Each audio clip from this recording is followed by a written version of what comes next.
बाद हम उसको 1 साल के पौधे को 100 ग्राम उसको रासायनिक खाद आप दे सकते हैं। हेल्थ होती है वो बढ़ती है, फूल स्वस्थ बनते हैं, बीमे अच्छे बनते हैं और जो फूल फल में कन्वर्ट होता है जी वो हेल्दी फ्रूट हमें मिलता है।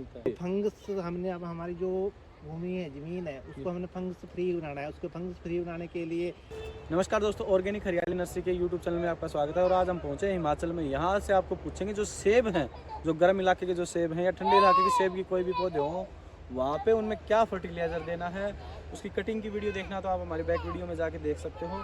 अब रहती है कि कटिंग हमने कर दी पौधे की, अब उसमें खुराक क्या देनी है, तो ये हमारे साथ है शर्मा नर्सरी से। तो यहाँ से इनसे पता करवाएंगे कि पौधे के अंदर क्या क्या खुराक देनी है। तो ये बताइए आपका नाम क्या है? जी, मैं वेद प्रकाश शर्मा हूँ जी और आज भाई जी हमारे यहाँ पे नर्सरी में आए हुए हैं और वेट किया हुआ है। जी, कुछ समय पहले इन्होंने हमारे पास आके प्रूनिंग का वीडियो शूट किया था। अभी दोबारा कुछ दिनों के बाद ये हमारे पास आए हुए हैं। अभी इनका जो क्वेश्चन है अभी हम उनसे पूछेंगे और क्या क्या इनके जो क्वारी रहेगी उसका हम इनको रिप्लाई करेंगे। जी, तो सबसे पहले हमें ये बताइए, हमने जो प्रूनिंग कर दी है किसी प्लांट की, किसी जमींदार ने प्रूनिंग कर दी, इसके बाद में इसमें क्या खुराक डालना है और कितनी कितनी मात्रा में डालना है और कितने साल के पौधे में कितना डालना है, ये बताइए। सबसे पहले तो जो पौधा 1 साल का हो गया है और जिसकी हमने कटिंग वटिंग हल्की हल्की कर दी, उसमें कितनी डोज देनी है हमें? जी, जब हमारा जो पौधा 1 साल का हो जाता है प्रूनिंग के बाद जी सबसे पहले उसकी निदाई करेंगे, गुड़ाई करेंगे। जी जब निदाई गुड़ाई हमारी कंप्लीट हो जाती है तो उसके बाद हम उसको 1 साल के पौधे को 100 ग्राम उसको रासायनिक खाद आप दे सकते हैं, जी NPK। जी और 100 ग्राम आप इकट्ठी नहीं देंगे, उसको साल के 2 भागों में बांट देंगे। एक आपका जब आपका रेनी सीजन स्टार्ट होगा उस टाइम हो जाएगा बारिश के मौसम में। जी, और जी। सेकंड आपका जो अब होगा वो होगा आपका जनवरी या दिसंबर के आसपास जी जी आप डालेंगे। तो और उसके अलावा 1 साल के पौधे को हम जो गोबर का जो खाद होता है 1 साल पुराना, उसको भी हम कम से कम 2 से 2.5-3 kg के बीच में उसको भी हम डालते हैं।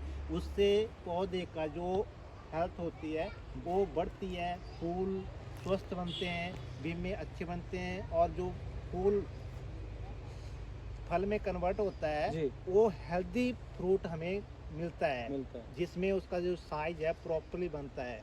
जी, अगर आप ऑर्गेनिक पे करना चाहो तो केचुआ जो खाद होती है, वर्मी कंपोस्ट बोलते हैं, वो डाल सकते हो। तो हमें गोबर की खाद डालनी है, वो डालनी, क्या इस पे कोई स्प्रे वप्रे भी करनी होती है हमें? जी बिल्कुल, स्प्रे इसमें हमने तब करनी है जैसे हमने इसको निदाई कर दी, गुड़ाई कर दी, खाद इसमें सब कुछ कर दिया। जी उसके बाद फ्लावरिंग के टाइम पे इसमें हमें स्प्रे करनी होती है। जी जी, स्प्रे हम नॉर्मल जो करेंगे वो करेंगे इसका जो आपका बोडो मिश्रण होता है। बड़ो मिश्रण। जी, बोडो मिश्रण का हम इस पे स्प्रे करते हैं। उससे होता है कि ऊपर जो कोई बैक्टीरिया अगर उसमें चला गया है फूल के पास जी। तो उससे जो है वो मर जाएगा या वहाँ से भाग जाएगा। तो बोडो मिश्रण की अगर आपको वीडियो देखनी है तो हमारे चैनल के पीछे है लिंक, आपको डिस्क्रिप्शन बॉक्स में दे दूंगा। बोडो मिश्रण कैसे बनाते हैं वो जानकारी भी आपको उसके अंदर मिल जाएगी। और दूसरी एक चीज़ और मैं आपको इसमें आप इंक्लूड कर सकते हैं, हर 3-4 महीने के बाद मैंने जहाँ तक देखा हुआ है, मुझे कॉल आते हैं निचले महाराष्ट्र, हरियाणा, राजस्थान के कॉल जो आते हैं जी तो उनकी सबसे ज़्यादा प्रॉब्लम होती है फंगस की। जी जी तो फंगस हमने अब हमारी जो भूमि है, ज़मीन है, उसको हमने फंगस फ्री बनाना है। उसको फंगस फ्री बनाने के लिए या उसको फंगस की आप दवाई लगा दीजिए। अगर रासायनिक आप यूज नहीं करेंगे तो बोडो मिश्रण या वगैरह इस चीज़ का आप यूज कर सकते हैं, उससे भी फंगस आपकी दूर भाग जाती है। ट्राइकोडर्मा सूडोमास भी यूज कर सकते हैं फंगस से बचने के लिए। और आप अगर बोडो मिश्रण वो भी यूज कर सकते हैं। और उसके बाद में अभी आपको ये लगे फंगीसाइड बाजार से खरीदना है तो कॉपर में बहुत सी वैरायटी है, बहुत से फंगीसाइड आते हैं, वो आप सारे अलग अलग कंपनियों के अलग अलग तरह के रहते हैं जी। और किसी को भी आप यूज कर सकते हैं फंगस के लिए। और जड़ों और स्प्रे दोनों काम करना हो आपको। फंगस का जड़ों में भी डालना है क्योंकि जड़ों में भी अटैक रहता है और फंगस का जो अपने ऊपर पत्तों पे है वो भी अटैक रहता है। बैक्टीरिया चला जाता है पत्तों में, जैसे क्योंकि अभी जो हमारे बैक्टीरिया होते हैं वो इधर उधर छुपे होते हैं। जैसे फ्लावर आने का टाइम होता है तो वो एकदम से अटैक करते हैं। अगर हमने बोडो उसका मिश्रण का उसमें स्प्रे किया हो और सेकेंडली हमने जो घोल बनाया, बोडो पेस्ट बनाते हैं 2.5-3 फीट तक करते हैं, उससे भी काफ़ी रोकथाम होती है इस तरह के बैक्टीरिया को फूल तक जाने के लिए। तो एक बात और बताइए मुझे, जो ये पौधे होते हैं कई बार मैंने देखा कि पौधों पे पत्ते हैं वो रहते हैं, जी इस तरीके से पत्ते रहते हैं, तो क्या ये पत्ते रहने चाहिए इनके ऊपर? जी, एक्चुअली इनको पूरी तरह से जो है पत्ते रहने के कारण होता है, इनको ठंड नहीं मिल पाती है पूरी। जी, जी। जितने इनको एक्चुअली हमारे यहाँ पे इनको जो चिलिंग आवर जो चाहिए होते हैं वो 150 से लेकर 300 आवर तक के बीच में चाहिए होता है। 300 घंटे तक इनको जो ठंडा मौसम चाहिए चाहिए होता है जी। जी, वो उनको पूरा नहीं मिल पाता है, इस कारण ये पत्ते झड़ नहीं जाते हैं। इसके लिए अगर हम कृत्रिम तौर पे इसको झाड़ते हैं तो जी। इसके लिए हम यूरिया का स्प्रे करते हैं। वो आपका 1 लीटर पानी में 200 ग्राम आप यूरिया का स्प्रे करेंगे तो 5 से 7 दिनों के बीच आपके पत्ते नीचे गिर जाएंगे। 1 लीटर पानी में 200 ग्राम यूरिया जी मिला के इसके ऊपर स्प्रे करनी है। कब करनी है, ये कौन सा टाइम है जो हमें स्प्रे करनी है? जी, अभी विंटर के टाइम पे ही हमें पत्ते झड़ने दिसंबर? जी, दिसंबर बेस्ट है। आप नवंबर के लास्ट जैसे आपके 25 के बाद आप कर सकते हैं। और 25 दिसंबर नवंबर के बाद में, और दिसंबर के लास्ट कब तक हम कर सकते हैं? अभी आपको दिसंबर 30 तक कर सकते हैं, 30 क्योंकि दिसंबर अभी तक हम कर सकते हैं। अभी हमारा जो चला हुआ है प्रूनिंग का काम अच्छा चला हुआ है, और हमारी जो फ्लावरिंग आएगी जी। वो फरवरी की स्टार्टिंग में आएगी। उसके बाद उसको एक महीना जो मिलेगा जनवरी का पूरा, वो पूरा रेस्ट मिल जाएगा। उसमें वो फर्टिलाइजर जो हम डालेंगे, खाद पानी जो डालेंगे, वो उसको फूलों को मिलेगा, उसको रस मिलेगा, जी, तो जी। अच्छा रहेगा, हेल्दी रहेगा। तो मतलब पत्ते गिराने जरूरी होते हैं पौधे के?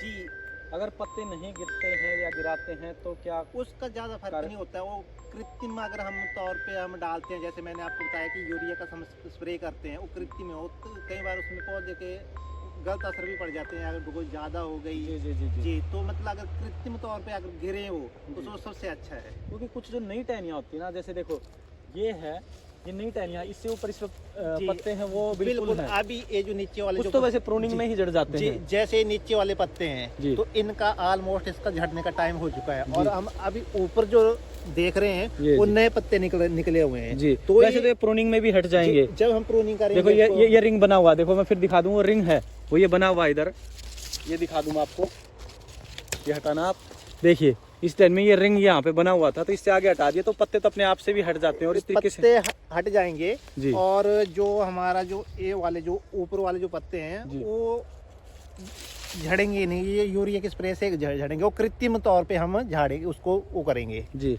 तो इस पे फ्रूट पे प्रभाव भी रहता है कि फ्रूट में कुछ क्वालिटी हल्की आती है अगर पत्ते रहते हैं, तो ऐसा कुछ- नहीं नहीं, ऐसा कोई प्रभाव नहीं पड़ता ऐसा कोई है। प्रभाव- ऐसा कोई वो नहीं है। वो हम वो डालते हैं कि जो पौधे का जो एक स्टेज होती है कि पत्ता झड़ना चाहिए, उसमें वो आपका बिल्कुल उसमें स्वेलिंग उसमें स्लीपिंग मोड में चला जाता है। जी। तो जो सभी देखने वाले किसान हैं उनको हमने सेब के ऊपर 5-6 हमारी जो अलग अलग वीडियो आप देख सकते हैं, उसकी सारी जानकारी हमने दे दी है, जो लो चिलिंग वैरायटियां हैं उनकी। तो हम सभी का तहे दिल से धन्यवाद करते हैं। जय हिंद।